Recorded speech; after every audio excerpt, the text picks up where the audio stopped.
Camino mozárabe Vía de la Plata. Camina y escucha más que nunca.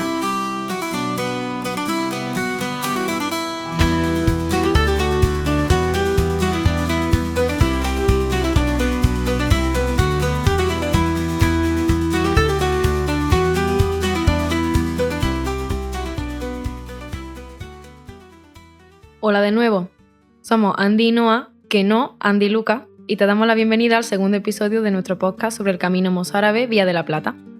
Hoy por fin está aquí conmigo Noa, mi maravillosa cómplice. Efectivamente, y juntas vamos a guiarte por una especie de peregrinación virtual para que rehagas con nosotras nuestros pasos por el camino. Seguro que, por el título del episodio, habrás podido adivinar el tema del que vamos a hablar hoy. Aún así, no te confíes, porque esta historia es más compleja de lo que parece. Vamos a empezar con un dato muy curioso, por si alguna vez te lo has preguntado. Tenemos un camino, el Camino de Santiago, y diferentes rutas que llegan hasta el punto en el que está enterrado el apóstol, en la ciudad de Santiago de Compostela. Hasta ahí todo bien. A estas rutas se las conoce también como rutas jacobeas, y todo lo relacionado con el apóstol también recibe el nombre de jacobeo. Pero ¿sabes de dónde viene esa palabra tan distinta? De forma resumida, resulta que el nombre bíblico de Santiago es en hebreo Yaakov, con K y con V. O sea, lo que para nosotros sería Jacobo hoy en día. Sin embargo, hace muchos siglos, en latín, la Iglesia lo canonizó como Sant Jacob, que derivó en Sant Yago. ¿Y qué pasa si lo decimos del tirón? Pues que acaba convirtiéndose en Santiago. Así que sorprendentemente, Santiago, Jacobo, Yago, Tiago, Diego e incluso Jaime son el mismo nombre. Y encima, en inglés se dice James y en francés Jacques. Por si no era bastante, así de enrevesadas son las lenguas. Bueno, pues ahora que ya tenemos claro esto y podemos hablar con propiedad, vamos a ver cómo acabó el apóstol en Galicia y cuál es el origen del camino mozárabe Vía de la Plata. Santiago fue uno de los 12 apóstoles, y se dice que, después de que crucificaran a Jesús, viajó hasta la península ibérica para predicar su enseñanza y difundir el cristianismo. Así fue como llegó a Galicia por primera vez. Más tarde, en el año 44 después de Cristo, de vuelta en Jerusalén, el rey Herodes Agripa I lo mandó a asesinar. Sin embargo, dos de sus discípulos, Teodoro y Atanasio, consiguieron recoger su cuerpo y escapar con él en una barca rumbo a Galicia. Según la leyenda, desembarcaron en Iria Flavia, lo que hoy es Padrón, y enterraron el cuerpo en un sepulcro. Cuando ellos murieron, fueron enterrados junto al apóstol.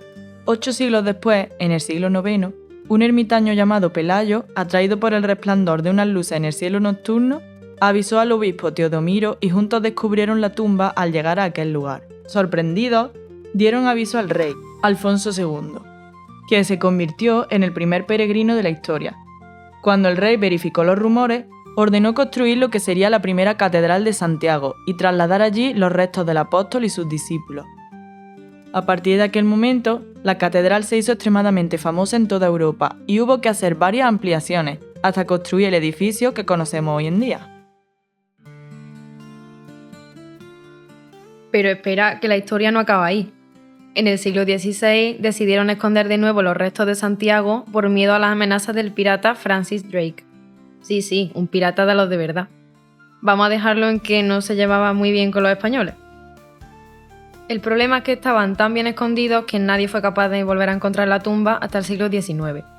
En el año 1879, el arzobispo Miguel Payá y Rico se propuso encontrar los restos del apóstol, y los encontró. Y no solo eso. Revolucionó a religiosos y científicos con el objetivo de verificar los huesos.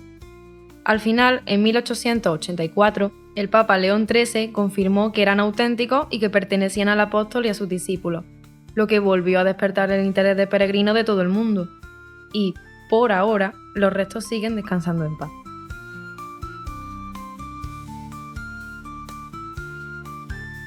La verdad es que fue un viaje bastante movidito. Y además, si retrocedemos de nuevo hasta el boom del camino tras la construcción de la catedral, entenderemos por qué surgieron tantas rutas distintas. Hay que tener en cuenta que el descubrimiento de la tumba movilizó a peregrinos de todos los rincones del mapa, y que cada uno comenzaba el trayecto desde un lugar diferente. Por eso, con el tiempo, se popularizaron rutas como el Camino del Norte, desde Irún, el francés desde Saint-Jean-Pied-de-Port, el primitivo desde Oviedo, el inglés desde Ferrol, el portugués desde Tui, el sanabrés desde Granja de Moreruela, el camino de invierno desde Ponferrada y, por supuesto, el nuestro, la Vía de la Plata y Camino Mozárabe, que son nuestros favoritos. Vamos a hacer un pequeño repaso por la historia de ambos. La Vía de la Plata, que va desde Sevilla hasta Astorga, atraviesa la península de sur a norte y sigue el recorrido de una antigua calzada romana que fue importantísima como vía de comunicación y de comercio. Y otro dato curioso, y es que el nombre de esta ruta no viene de la plata, del metal, sino del árabe balat, que significa camino empedrado. La construcción de la calzada se inició en el siglo II a.C. y se la debemos a varios emperadores romanos. Hoy en día aún puedes encontrar restos arqueológicos de aquella época a lo largo del camino, como puentes o los famosos miliarios, que son piedras que marcaban la distancia cada 1000 pasos. La ruta siguió usándose a lo largo de los siglos y era una parte esencial de la red de comunicaciones de la península. El camino mozárabe también es una de las rutas más antiguas. Desde la década de los 90, las distintas asociaciones jacobeas están haciendo un trabajo increíble para poner en valor la riqueza de este camino. La ruta parte de Almería, Málaga, Granada y Jaén, y todas estas variantes se reúnen en Córdoba, concretamente en Baena, donde continúan hasta Mérida. Allí se une con otros caminos que provienen de Sevilla, Cádiz y Huelva, y sigue avanzando por la Vía de la Plata hasta Santiago. Sabemos que puede parecer un lío al principio, pero todas las rutas están perfectamente organizadas y conectadas. El camino mozárabe fue muy importante a lo largo de la historia por diferentes razones. Se denomina mozárabe porque ese es el nombre que recibían los cristianos que venían del sur y que decidieron conservar su religión durante el reinado musulmán. Cuando estos cristianos se enteraron del descubrimiento de la tumba de Santiago, empezaron a peregrinar hasta la catedral como muestra de fe. Imagina lo importante que fue para ellos una noticia así por aquel entonces, sobre todo teniendo en cuenta que su religión era una parte esencial de su identidad y sus costumbres. Más tarde, el camino siguió teniendo una gran relevancia, ya que conectaba al Andaluz con la zona de interior y era clave para el comercio y la comunicación fluvial.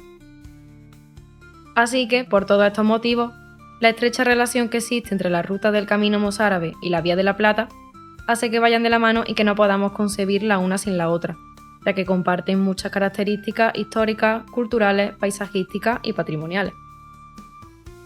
No cabe duda de que es muy importante conocer la historia de los lugares que visitamos, pero también la de los caminos que nos llevan a esos sitios. Las rutas por las que pasamos tienen mucho que contarnos, y por ellas han pasado muchos pies antes que los nuestros. Por eso tenemos que preservarlos y hablar sobre ellos, para asegurarnos de que sigan vivos y de que otras personas los disfruten tanto como nosotros. Y que lo digas, tienes toda la razón.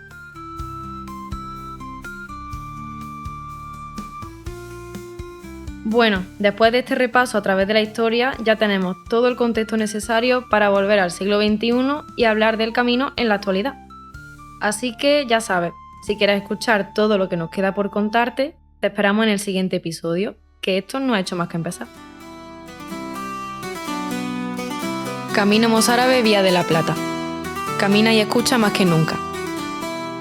SEMTAIR es uno de los 3 proyectos nacionales aprobados por el Ministerio de Industria, Comercio y Turismo en relación con los caminos jacobeos en el marco del Plan de Recuperación, Transformación y Resiliencia en Experiencias Turismo España. Proyecto financiado por la Unión Europea Next Generation, Plan de Recuperación, Gobierno de España.